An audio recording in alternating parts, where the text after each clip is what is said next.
Hello बच्चा लोग, तो आप सभी का स्वागत हमारे इस चैनल जीके भैया में। आज की इस वीडियो में हम सभी जो है रेलवे ग्रुप डी एग्जामिनेशन का जो है दोस्तों टॉप जीके जीएस का जो है टॉप 100 क्वेश्चन देखें, जो कि आपके आने वाले एग्जामिनेशन ग्रुप डी एग्जामिनेशन के बहुत ही ज्यादा इंपॉर्टेंट होने वाले एक और एक सीरीज है दोस्तों। इस सीरीज में हम लोग 100 से 100 क्वेश्चन हम लोग हर वीडियो में आपको बताते जा रहे हैं। तो अगर आपको पीडीएफ चाहिए, पीडीएफ को डिस्क्रिप्शन में लिंक मिलेगा, वहां से पीडीएफ बड़े आसानी तरीके से डाउनलोड कर सकते हैं बिना कोई देरी किए। सो आपको बता दो दोस्तों कि अगर आप भी तैयारी कर रहे हैं रेलवे ग्रुप डी एग्जामिनेशन की, तो ये आप सभी के लिए इंपॉर्टेंट वीडियोस होने वाला है।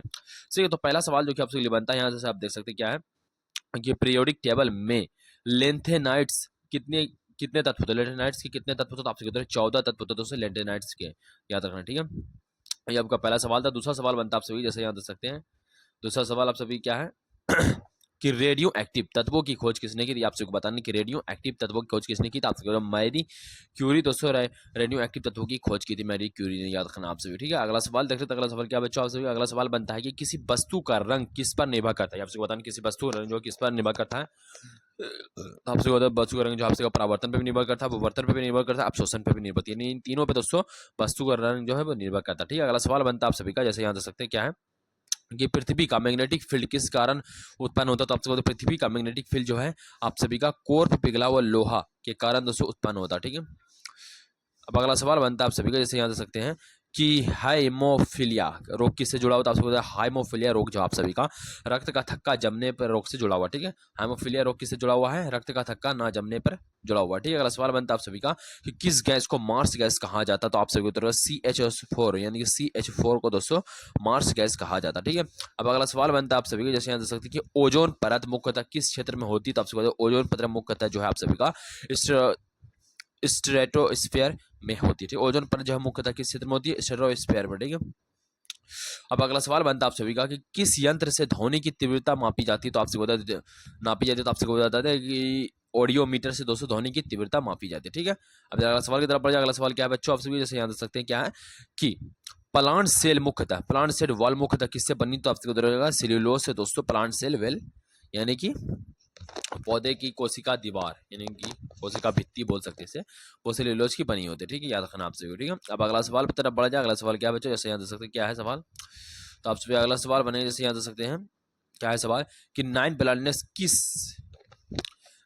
ब्लाइंडनेस किस विटामिन की कमी से होता है। आपसे बताओ विटामिन ए की कमी दोस्तों नाइट ब्लाइंडनेस होता है, ठीक है। अगला सवाल बनता है आप सभी का कि किस प्रक्रिया से भोजन ऊर्जा में बदलता है। तो आपसे बताते हैं किस प्रक्रिया से भोजन ऊर्जा में बदलता है। आपसे रेस्पायरेशन की प्रक्रिया दोस्तों जो है आपसे भोजन ऊर्जा में बदलता है, याद रखना, ठीक है। अब अगला सवाल बनता है दोस्तों कि जीरोफाइटस किस परिस्थिति में पाई जाती है। तो आपसे जीरोफाइटस जो आप सभी का रेगिस्तान परिस्थिति में पाई जाती है, याद रखना, ठीक है। अब अगला सवाल बनता है दोस्तों कि गति के तीसरे नियम के अनुसार जो है आप सभी का क्या आता है। तो आपसे बताना गति के तीसरे नियम कि प्रत्येक क्रिया की बराबर और विपरीत प्रतिक्रिया होती है, ठीक है। प्रत्येक क्रिया की बराबर। अगला सवाल बनता है आप सभी जैसे यहाँ देख सकते क्या है कि सबसे हल्की धातु कौन सी। तो आपसे लिथियम जो है सबसे हल्की धातु है बच्चों, ठीक है। अब अगला सवाल की तरफ बढ़ जाए। अगला सवाल क्या है कि विटामिन डी का प्रमुख स्रोत क्या है। आपसे बताना विटामिन डी का जो है प्रमुख स्रोत क्या है। तो आपसे सूरज की रोशनी दोस्तों विटामिन डी का सबसे प्रमुख स्रोत है, ठीक है। अब अगला सवाल बनता है दोस्तों कि प्रकाश की गति सबसे अधिक कहाँ होती है। आपसे बताना है तो प्रकाश की गति सबसे अधिक जो निर्बाध में होती है, ठीक है, अनंत में होती है, ठीक है। याद रखना आपसे, ठीक है। अब अगला सवाल की तरफ बढ़ा जाए दोस्तों कि मच्छरों को कौन सा रोग फैलता है। तो आपसे बताना मलेरिया दोस्तों मच्छरों को फैलाता है, याद रखना, ठीक है। अब अगला सवाल बनता है बच्चों आपसे 18 नंबर सवाल की सबसे कठोर प्राकृतिक पदार्थ कौन सा है। तो आपसे बताना डायमंड यानी कि हीरा दोस्तों सबसे कठोर पदार्थ, याद रखना, ठीक है।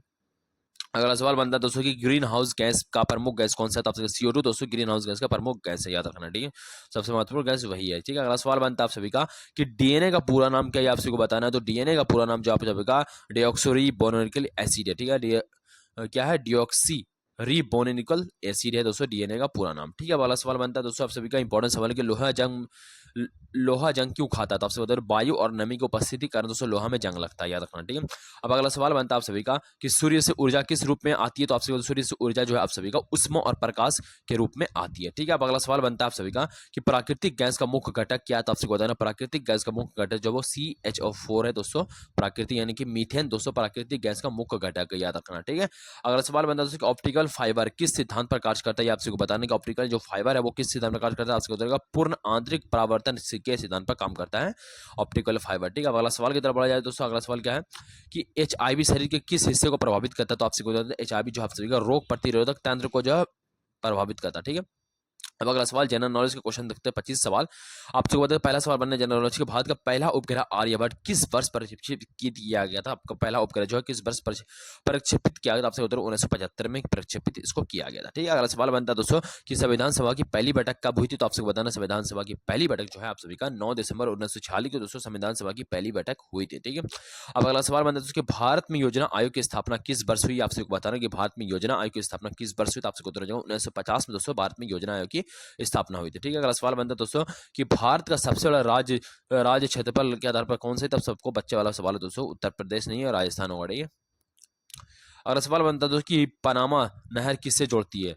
पनामा नहर किससे किससे जोड़ती है? प्रशांत महासागर को अटलांटिक से जोड़ती है, याद रखना। ठीक है, प्रशांत महासागर को अटलांटिक से जोड़ती है, याद रखना। पनामा नहर याद रखना। ठीक है, अब अगला सवाल बनता है दोस्तों कि आर्थिक आपातकाल की घोषणा किस अनुच्छेद में, यानी कि आर्थिक इकोनॉमिक्स इमरजेंसी घोषणा किस अनुच्छेद में? दोस्तों अनुच्छेद 360 में दोस्तों आपको आर्थिक आपातकाल की घोषणा देखने को मिलेगी। ठीक है, अगला सवाल बनता है दोस्तों कि किससे आधुनिक भारत का नेपोलियन कहा जाता है? तो आपसे बोला जाता है समुद्रगुप्त को दोस्तों आधुनिक भारत का नेपोलियन कहा जाता है। ठीक है, अगला सवाल बनता है दोस्तों कि गिर राष्ट्रीय उद्यान किस राज्य में स्थित है? आपसे बताएं गिर राष्ट्रीय उद्यान जो है आप सभी का गुजरात में स्थित है। ठीक है, गिर राष्ट्रीय उद्यान किस राज्य में स्थित है? आपसे बताया जाएगा गिर राष्ट्रीय उद्यान जो आप सभी गुजरात में स्थित है। ठीक है, अब अगला सवाल बनता है दोस्तों कि श्वेत क्रांति किससे संबंधित? आपसे बताना दूध से संबंधित दोस्तों श्वेत क्रांति। और अगर आपसे पूछिएगा दोस्तों हरित क्रांति किससे संबंधित? हरित क्रांति जो आप सभी का जो संबंधित आपका मछली उत्पादन से संबंधित। ठीक है,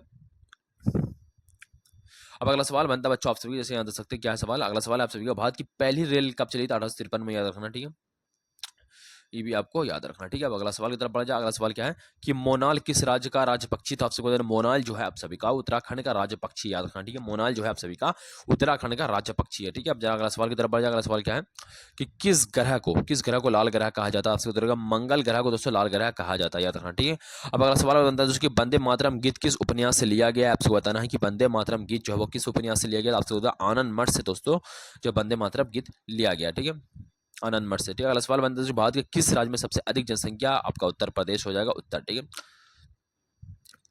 अब अगला सवाल बनता है कि चिपको आंदोलन या चिपको मूवमेंट किससे संबंधित है? आपसे बताना है। तो आपसे चिपको आंदोलन जो हमारा जो है पेड़ बचाओ से आंदोलन से संबंधित। ठीक है, आपसे कमेंट बताना ये आंदोलन कब हुआ था। ठीक है, अब अगला सवाल बनता है आप सभी की मौलिक अधिकारों की मूल रूप से कितनी संख्या? तो आपसे 7 है। ठीक है, ठीक है, अगला सवाल बनता है आप सभी के जैसे यहाँ दे सकते हैं क्या है कि रामचरितमानस। ठीक है, रामचरितमानस किस भाषा में लिखी गई? आपसे आपकी भाषा में दोस्तों इसको लिखी गई थी। ठीक है, याद रखना। ठीक है, अब अगला सवाल की तरफ बढ़ जाए। अगला सवाल क्या है बच्चों जैसे यहाँ दे सकते क्या है अगला सवाल?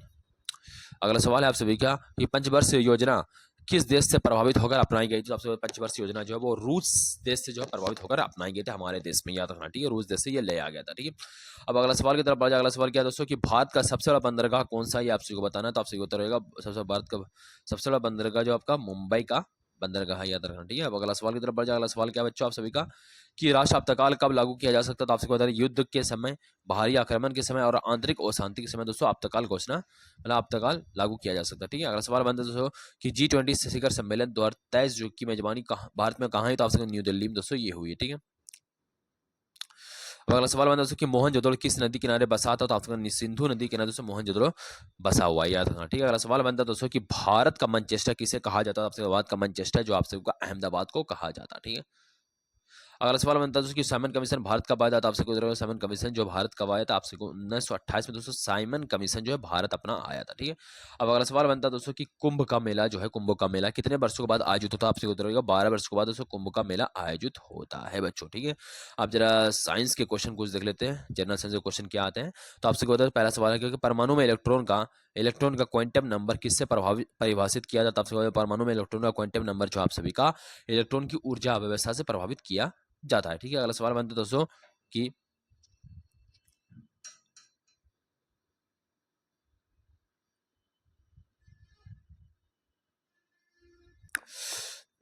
अगला सवाल बनता है आप सभी का कि हाइंस वर्ग अनसर्टेनिटी पार्टिकल किससे संबंधित? आपसे हाइंस वर्ग अनसर्टेनिटी पार्टिकल जो है आप सभी का वो इलेक्ट्रॉन की स्थिति और संवेग से संबंधित, याद रखना। ठीक है, अब अगला सवाल बनता है आप सभी का कि पेनिसिलिन की खोज किसने की थी? आपसे बताना पेनिसिलिन खोज जो आप सभी का अलेक्जेंडर फ्लेमिंग ने दोस्तों पेनिसिलिन की खोज की थी, याद रखना। अलेक्जेंडर फ्लेमिंग ने दोस्तों किसकी खोज की थी?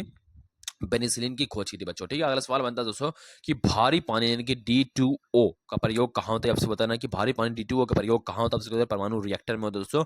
भारी पानी D2O का प्रयोग होता है परमाणु रिएक्टर में। ठीक है, अगला सवाल बनता है आप सभी का कि ग्रीन रेवोल्यूशन में सबसे अधिक महत्वपूर्ण भूमिका किस फसल की रही? तो आपसे बताया ग्रीन रेवोल्यूशन में सबसे अधिक महत्वपूर्ण भूमिका जो आप सभी का गेहूं की रही थी बच्चों। ठीक है, अब अगला सवाल बनता है हिस्ट्री, कुछ 10 सवाल देखते हैं। हिस्ट्री सवाल है आप सभी का कि सिंधु घाटी सभ्यता में सबसे बड़ा नगर कौन सा था? आपसे धोलावीरा दोस्तों आप सबका सबसे बड़ा नगर जो है वो सिंधु घाटी सभ्यता में था। ठीक है, अब अगला सवाल बनता है कि दक्षिणापात शब्द किस प्राचीन साहित्य में मिलता है? तो आप सबको दक्षिणापात जो है आप सभी का वो जो मिलता है वो आपका ऋग्वेद में मिलता है। ठीक है, ऋग्वेद में मिलता है दक्षिणापात। ठीक है, अगला सवाल बनता है दोस्तों कि सिकंदर भारत कब आया था? ये आपसे बताना। सिकंदर जो आपसे 326 ईसा पूर्व में दोस्तों सिकंदर भारत आए थे। 326 ईसा पूर्व में दोस्तों सिकंदर भारत आया था। ठीक है, अगला सवाल बनता है आप सभी का कि चोल वंश की राजधानी कहाँ थी? तो आपसे चोल वंश की राजधानी जो आप सभी का जो थी वो आपका कहाँ थी? तंजौर में थी। चोल वंश की राजधानी, चोल वंश की राजधानी कहाँ थी? तंजौर में थी।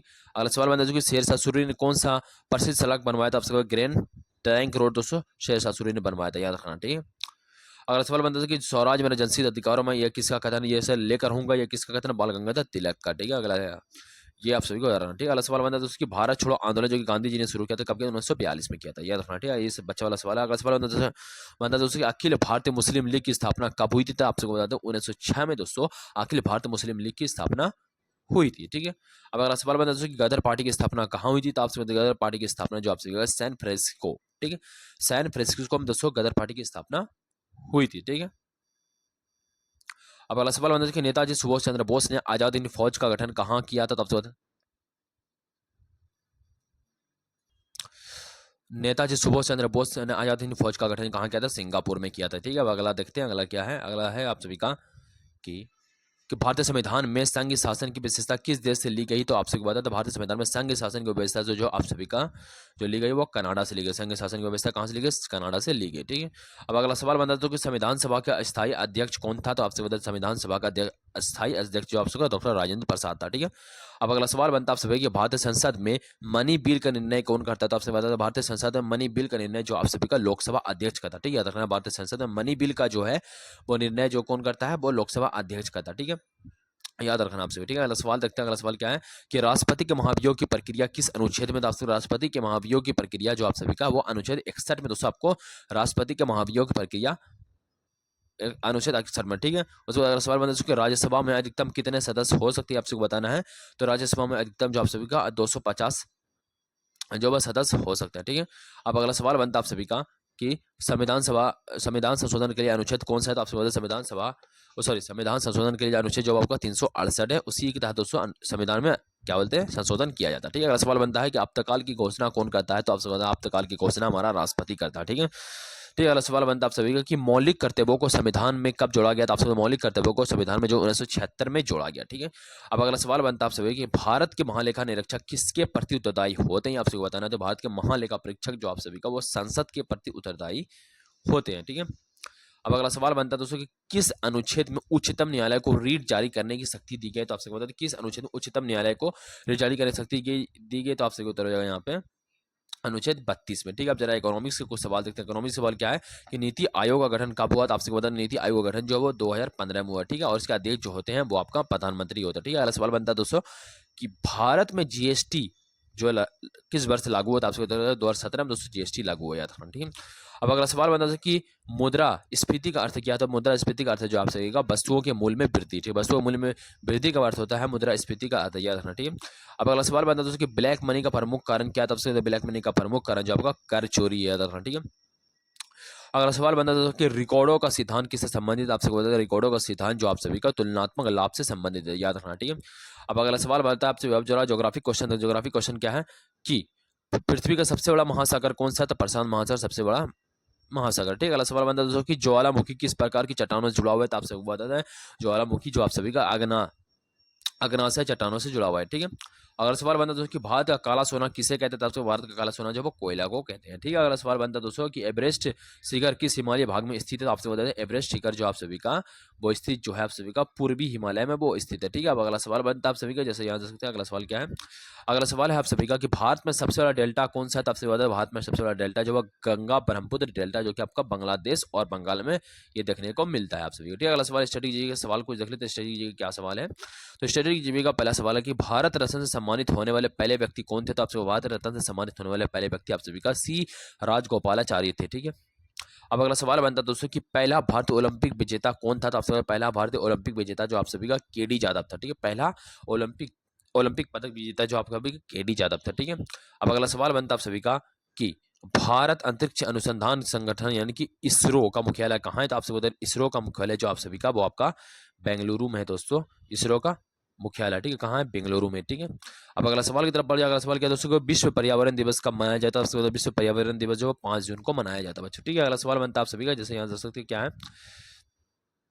अगला सवाल है आप सभी का जैसे यहाँ दर्शक सकते क्या है कि भारत में कुल उच्च न्यायालयों की संख्या 2025 तक कितनी है? तो आपसे कहते हैं 25 ही आंसर हो जाएगा। ठीक है, अब अगला इतिहास का कोई सवाल और देख लीजिए। इतिहास का सवाल है कि पाटलिपुत्र का निर्माण किस शासक ने करवाया था? तो आपसे कहते हैं पाटलिपुत्र का निर्माण जो आप सभी का अजात शत्रु ने करवाया था, पाटलिपुत्र शहर का निर्माण। ठीक है, अब अगला सवाल बनता है दोस्तों कि इल्तुतमिश ने इक्तादारी प्रणाली किससे ग्रहण की? तो आपसे बताया इल्तुतमिश ने दोस्तों इक्तादारी प्रणाली जो आप सभी का वो तुर्कों से ग्रहण की थी, इक्तादारी प्रणाली व्यवस्था याद रखना। ठीक है, अगला सवाल बनता है दोस्तों कि गदर आंदोलन जो कि 1915 में इसकी स्थापना हुई थी का प्रमुख केंद्र कहाँ था? आपसे सैन फ्रांसिस्को, और इसकी स्थापना भी दोस्तों गदर आंदोलन या गदर पार्टी की स्थापना भी सैन फ्रांसिस्को में ही हुई थी 1915 में। ठीक है, अगला सवाल बनता है दोस्तों कि किस गवर्नर जनरल ने डॉक्ट्रिन ऑफ लैप्स लागू किया? ये आपको बताना है कि किस गवर्नर जनरल ने डॉक्ट्रिन ऑफ लैप्स लागू किया? तो आपसे होगा लॉर्ड डलहौजी ने इसका उदाहरण किया था। ठीक है, अगला सवाल बनता है दोस्तों कि रॉयल एस्थेटिक सोसाइटी की स्थापना किसने की थी? तो रॉयल एस्थेटिक सोसाइटी की स्थापना जो है आप सभी का विलियम जॉन्स ने दोस्तों रॉयल एस्थेटिक सोसाइटी की स्थापना की थी। ठीक है, अब अगला सवाल बनता है आप सभी का जिस सकते यहाँ की भारतीय संविधान में समानता अधिकार किस अनुच्छेद में डाल सकते? भारतीय संविधान में समानता अधिकार जो आप सभी का अनुच्छेद 14 और 18 में दोस्तों आपको समानता अधिकार देखने को मिलेगा 14 से 18 तक में। ठीक है, अगला सवाल बनता है दोस्तों कि मूल कर्तव्य संविधान में कब जोड़ा गया था? आप मूल कर्तव्य जो संविधान में जो 1976 में जोड़े गए संशोधन में। ठीक है, अगला सवाल बनता है आप सभी का जैसे यहाँ देख सकते क्या सवाल कि किसी राज्य को राष्ट्रपति शासन के अधीन किस अनुच्छेद के तहत रखा जाता? तो यानी किसी राज्य में अगर राष्ट्रपति शासन लागू करना है तो वो किस अनुच्छेद के अंतर्गत किया जाता? वो आपका अनुच्छेद 356 के अंतर्गत किया जाता है। ठीक है, अगला सवाल बनता है दोस्तों कि लोकसभा में धन विधेयक कौन प्रस्तुत कर सकता है? तो आपसे बताते हैं लोकसभा में धन विधेयक जो है प्रस्तुत कर सकता है वो आपका कौन कर सकता है? आप सभी को उत्तर हो जाएगा यहाँ पे केवल वित्त मंत्री धन विधेयक प्रस्तुत कर सकता है। वित्त मंत्री जो हमका निर्मला सीतारमण है अभी हमारा। ठीक है, अगला सवाल बनता है दोस्तों कि भारत का संविधान सभा अध्यक्ष कौन था? तो आपको भारत का संविधान सभा का अध्यक्ष जो है डॉक्टर राजेंद्र प्रसाद था। ठीक है, अब ज्योग्राफिक सवाल देखते हैं। ज्योग्राफी क्या सवाल है दोस्तों कि कावेरी नदी का उद्गम स्थल कहाँ है? तो आपसे बताते कावेरी नदी का उद्गम स्थल जो है आप सभी का वो ब्रह्मगिरी पहाड़ी है याद रखना। ठीक है, कावेरी नदी का उद्गम स्थल कहाँ है? ब्रह्मगिरी पहाड़ी है याद रखना। ठीक है, कावेरी यानी याद रखना कि कावेरी नदी का उद्गम स्थल कहाँ है? तो आपको ब्रह्मगिरी पहाड़ी याद रखना। ठीक है, अगला सवाल बनता है कि अल नीनो प्रभाव का संबंध किससे है? तो अल नीनो प्रभाव का संबंध जो आप सभी का समुद्री तापमान परिवर्तन से है। ठीक है, अल नीनो प्रभाव का संबंध किससे है? तो समुद्री तापमान प्रभाव से। ठीक है, अगला सवाल देखते हैं। अगला सवाल क्या है दोस्तों कि भारत का सबसे अधिक कोयला किस राज्य में पाया जाता है? आपसे मतलब भारत का सबसे अधिक कोयला जो आप सभी का झारखंड में पाया जाता है याद रखना। ठीक है, अब अगला सवाल बनता है कि भूमध्य रेखा वन किस प्रकार के होते हैं? तो आपसे मतलब भूमध्य रेखा रेखीय वन जो आप सभी किस प्रकार के होते हैं? आपसे सदाबहार वन होता है। ठीक है, भूमध्य रेखा वन जो है किस प्रकार होते हैं? बहुत सदाबहार वन होता है। ठीक है, अगला सवाल बनता है कि ग्रीन हाउस गैस में सबसे ज्यादा योगदान किस गैस का? तो आपसे मतलब ग्रीन हाउस गैस में सबसे अधिक ये साइंस का भी क्वेश्चन है, ये ज्योग्राफी क्वेश्चन, तो CO2 गैस का सबसे अधिक योगदान है। ठीक है, अगला सवाल बनता है दोस्तों कि नाबार्ड नाबार्ड किस क्षेत्र से जुड़ा हुआ था? नाबार्ड जो आप सभी का वो कृषि और ग्रामीण क्षेत्र ग्रामीण विकास से जुड़ा हुआ है। ठीक है, अब अगला सवाल की तरफ बढ़ता है। अगला सवाल क्या है दोस्तों भारत में GST कब लागू हुआ? 2017 में। ठीक है, ये तो रिपीटेड क्वेश्चन है। ठीक है, अगला सवाल बनता है दोस्तों कि भारतीय रिजर्व बैंक की स्थापना कब हुई? तो आपसे भारतीय रिजर्व बैंक की स्थापना 1935 में हुई थी। इसका राष्ट्रीयकरण 1949 में हुआ था। ठीक है, अगला सवाल बनता है दोस्तों कि डिफ्लेशन का क्या अर्थ है? डिफ्लेशन का क्या अर्थ है आपसे बताना है। डिफ्लेशन का अर्थ है दोस्तों कीमतों में गिरावट, डिफ्लेशन का अर्थ है। ठीक है, अगला सवाल बनता है कि मूल्य स्थिरता किसकी मुख्य जिम्मेदारी है? तो मूल्य स्थिरता जो है किसकी मुख्य जिम्मेदारी है? वो आपका भारतीय रिजर्व बैंक की है। ठीक है, याद रखना आप सभी। अगला सवाल बनता है आप सभी का स्टडी जीके से कि अंतर्राष्ट्रीय न्यायालय यानी कि ICJ कहाँ स्थित है? वो आपसे बता अंतर्राष्ट्रीय न्यायालय जो यानी ICJ आप सभी का जो ICJ जो आप सभी को हेग में स्थित है। ठीक है, अब जरा अगला सवाल बनता है दोस्तों कि विश्व स्वास्थ्य संगठन यानी WHO का मुख्यालय कहाँ है? तो आपसे विश्व स्वास्थ्य संगठन जो WHO कहाँ स्थित है? जेनेवा में स्थित है याद रखना। ठीक है, अगला सवाल बनता है आप सभी का कि भारतीय अंतरिक्ष अनुसंधान इसरो की स्थापना कब हुई? तो आपसे बताते हैं भारतीय अंतरिक्ष अनुसंधान संगठन इसरो की स्थापना जो आप सभी का 1969 में हुई थी। ठीक है, अब जरा अगला सवाल बनता है। अगला सवाल क्या बच्चों? अगला सवाल है कि भारतीय नौसेना दिवस कब मनाया जाता है? भारतीय नौसेना दिवस जो आप सभी का वो 4 दिसंबर को मनाया था भारतीय नौसेना दिवस। ठीक है, अगला सवाल बनता है दोस्तों कि हड़प्पा सभ्यता किस युग से संबंधित? आपसे वो कांस्य युग से संबंधित हड़प्पा सभ्यता। ठीक है, सो फाइनली दोस्तों हम लोगों ने लगभग 100 से ज़्यादा सवाल देख लिए जो कि आपके जीके जीएस के इंपॉर्टेंट सवाल जो कि आपके आने वाले ग्रुप डी एग्जामिनेशन में आ सकता है। तो अगर आप भी ग्रुप डी एग्जामिनेशन की तैयारी करिए, आप सभी वीडियो बहुत ज़्यादा इंपॉर्टेंट होने वाले। तो मिलते हैं नेक्स्ट वीडियो में, तब तक के लिए बाय दोस्तों।